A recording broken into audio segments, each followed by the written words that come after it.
Mga butas, marado na.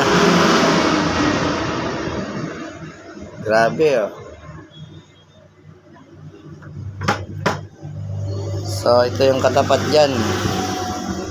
Carb cleaner.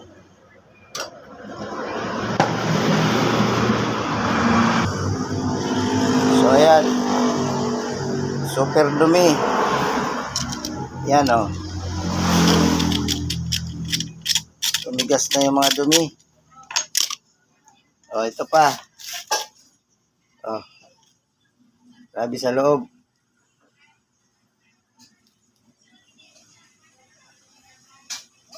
Paano titinong andar niyan?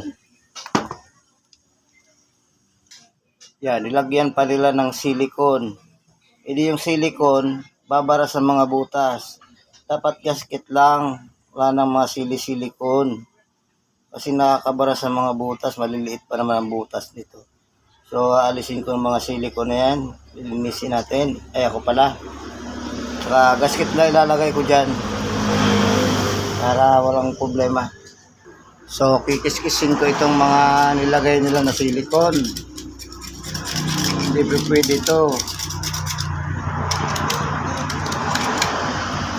Bago ko to sprayan ng carb cleaner, kailangan wala yung mga silicone na yan. Ayan o.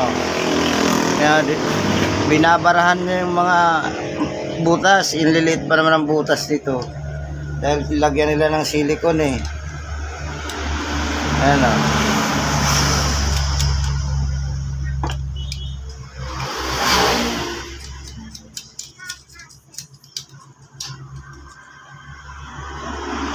Ayan o, sa loob. Karoon ng bara o. Oh.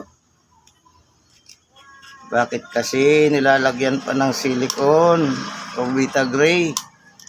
Pwede namang gasket lang.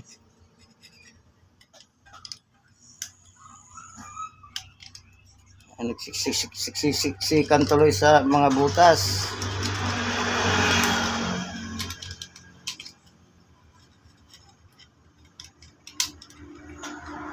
May mga kasamaan din tayo talaga napasaway din.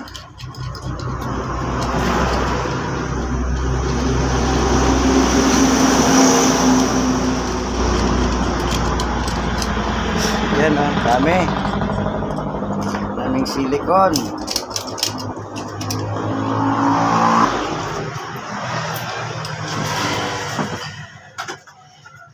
So, daming mga dumi. Yan, nagtigas na ng mga dumi.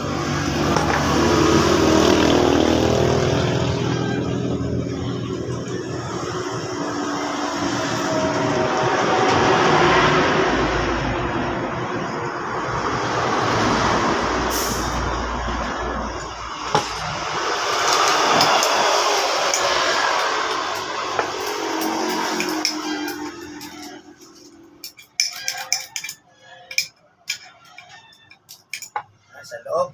Yan o, dami. Daming dumi. So, gamitan natin pads ko para malinisan sa yung singit-singit.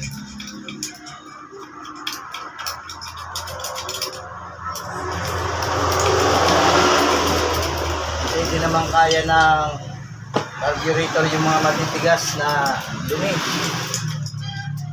Kailangan talaga kalkalin ng screwdriver na maliit.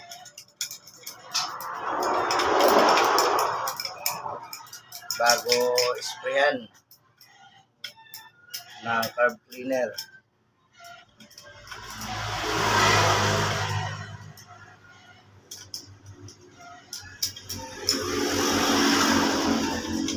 Ayan.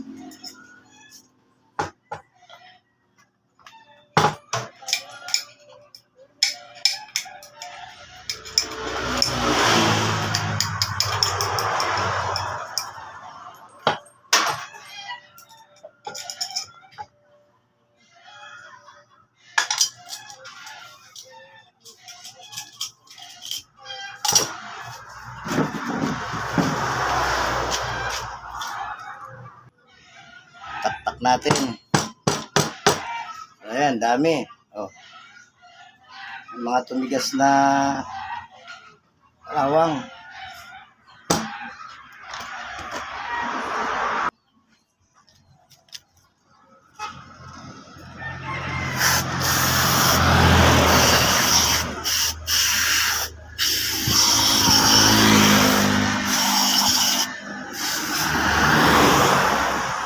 Importante nito yung mga butas. Ayan o.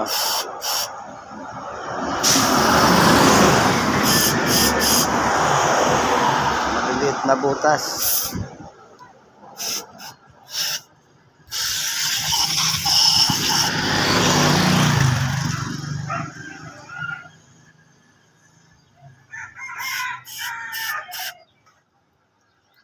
Ayan o. I-spray natin yan o. Ayan.